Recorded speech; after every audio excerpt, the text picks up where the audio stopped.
দৌড়াইতে থাক, সাফা মারওয়ায় দৌড়াবি, সাদা কাপড় পরবি, আল্লাহরে ডাকবি, বাইতুল্লাহ চক্কর লাগাবি আর বলবি লাব্বাইক আল্লাহুম্মা লাব্বাইক লাব্বাইক লা শারীকা লাক লাব্বাইক ইন্নাল হামদা ওয়ান নি'মাতা লাকা ওয়াল মুলক লা শারীকা লাক।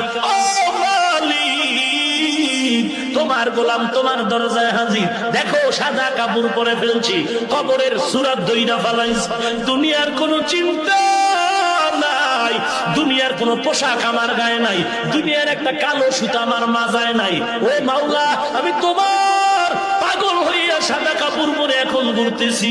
আল্লাহ ডাক দিয়া কয়, একবার তুই সরবায় দৌড়া, আর একবার মারওয়ায় দৌড়াবি, আবার আমার অর্ডারে বান্দা মিনা মুজদালিফায় যাবি, আরাফার ময়দানে যাবি। তুই যদি যুক্তি দিয়া কও কাবার ঘরে নামাজ পড়লে এক রাকাতে 1 লক্ষ, কিন্তু মিনায় গেলে মিনায় ময়দানে নামাজ পড়লে 1 রাকাতে 2 রাকাতের সওয়াব নাই, আরাফার ময়দানে 1 রাকাত নামাজ পড়লে 2 রাকাত নামাজের সওয়াব নাই, তাহলে ওখানে বইরা লাভ কি? আমি মক্কায় বয়া বয়া আল্লাহর সাথে লাইন লাগাই।